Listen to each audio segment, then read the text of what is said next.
most likely aren't familiar with Roborock, but it's a company that's actually backed by Xiaomi, and they make smart vacuums.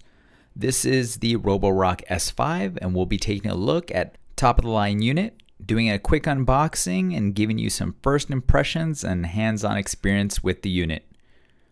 So let's take a look at what comes inside the box. We have the Roborock S5, the infrared dock charger, and the attachment mat itself, a 2-prong cable, the mopping module, which also has a water tank, additional filter, manuals, and a filter element for the mopping module. Now, as far as the exterior goes, there is the top portion here, which does have the spot cleanup button, the clean/power button, and the dock button. Now, when you hit the spot cleanup, it'll spot clean. And when you hold down the power button, it will turn it on and off. When you press the power button, it will start cleaning. So when you see the button illuminated in white, that means you are in excess of 50% battery.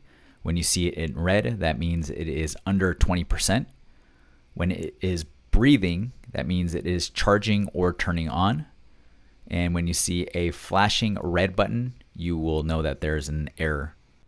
As you can imagine, there are quite a bit of sensors on a smart vacuum, and according to Roborock, there are 13 types of sensors for this unit itself. On the front, there is the recharge sensor, and this allows it to detect the dock and properly seat itself in to get a proper charge. Now on the side, there is a wall sensor, and this allows the vacuum to get as close as possible to the walls to vacuum and clean up any kind of debris. According to the Roborock website, it is around 10 millimeters that is maintained while it is doing its cleanup. On the top of the unit, there is an LDS or laser distance sensor that allows the unit to map out a room. And just like any other vacuum, the Roborock S5 does have a dustbin, and that is located underneath the cover, as you can see here. And this can be easily removed to empty out the bin or gain access to the filter. This filter can be removed and washed. And if you choose to do so, you can also purchase additional filters for replacement. You can see the opening on the bottom of the unit itself, and this is where trash is collected and tossed into the bin. Now there also is a cleaning tool, and this will allow you to maintain the brushes on the bottom just in case it gets tangled in any kind of a string, hair, or anything else that might cause it to jam up the brushes on the underside. So that was the top end of the Roborock S5. So let's go ahead and take a look at the bottom end and what makes this thing work. So as you might expect, the bottom portion houses a lot of what makes this work, like the brushes, the wheels, and also additional sensors. You can see right here that there are quite a few, like the odometer on the wheels itself. There are more collision sensors on the front. There is also a cliff sensor, as well as a gyroscope accelerometer, and also an electric compass. Now here we can see the side brush that allows it to pick up debris in tight corners, and the omnidirectional wheel that allows the vacuum to rotate freely while it is doing its duties. Here we can see the floating main brush, and as the name indicates, the brush does float up and down to conform with different types of surfaces so that it can provide a thorough cleaning no matter what type of surface you're rolling on. Here we can see the brush being replaced simply by removing the plastic protective cover.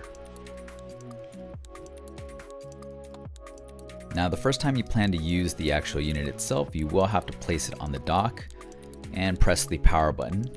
And at that point it will indicate that it is charging with a large audible tone.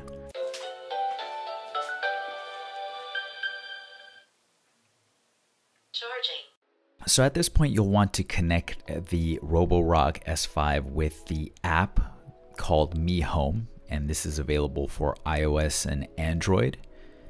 You will have to create an account, or if you already have an existing one, you can log into that. Once you sign in, you'll be greeted with the interface that you see here on the screen. Now, this is a generic app for different types of smart products, so you will have to select what type of product that you'll be using.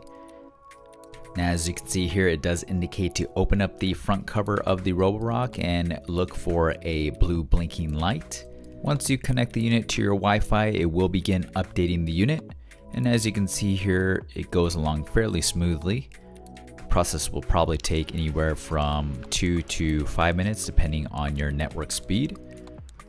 Now, after everything's set up, it will allow you to choose a location where you will be vacuuming. This is all optional. You can skip this. It is something that allows you to organize your rooms a little bit better. Once you get through this setup, you'll be greeted with the actual Me interface and will be asked to activate your microphones on your device and also update the firmware of the unit itself. So updates can be pushed out to the smart vacuum to improve the performance of the unit or even add features. Now again, this update process will depend on your network speed, but for myself, it probably took anywhere from 5 to 7 minutes.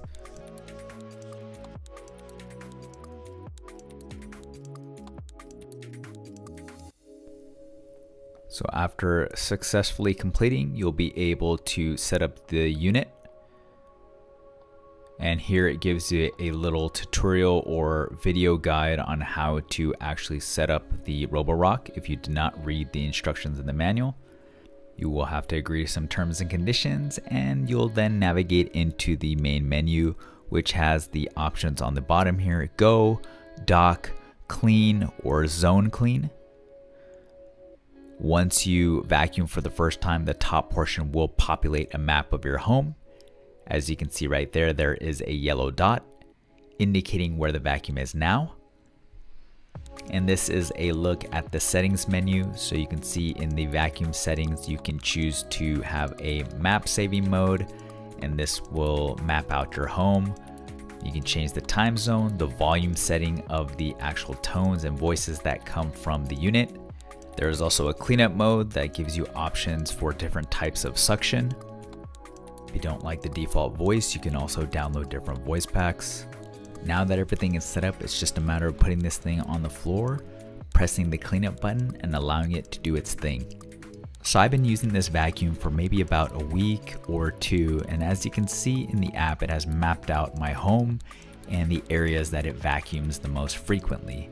So for the sake of this video, I'll be vacuuming the top of the table. It'll give you an idea of how all the sensors work when in action. You'll see that the vacuum will find the whole surface of the table, vacuum the whole thing, and do so while not falling off the edge. And you'll also be able to hear how it sounds as well. So I'll stay quiet for this portion, and a warning to headphone users because this might be a little bit loud.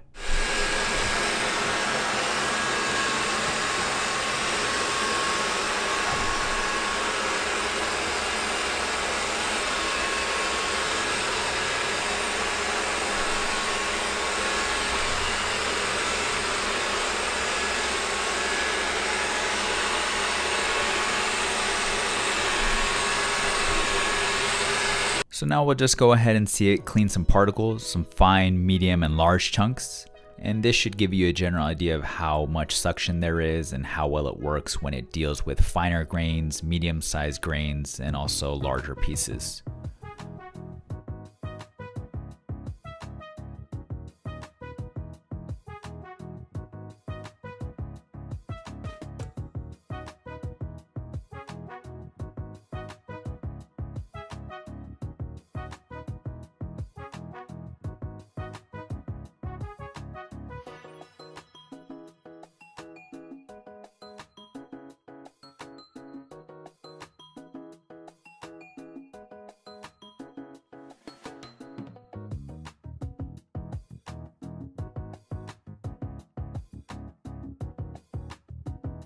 So you can see the results there of what it can accomplish. With the mop attachment, it'll moisten the ground and clean it up. As far as for the few weeks that I've used it and what I think it's a pretty good unit. It's a nice, convenient thing to have. It isn't necessary, but it is nice to be able to just press a button and have your whole house vacuumed. Now the Roborock S5 does retail for $5.99, so that is something that you'll have to think about. If you like this video, give it a thumbs up. If you have any questions or comments, leave them down below. Otherwise, thanks for watching, and we'll catch you in the next one.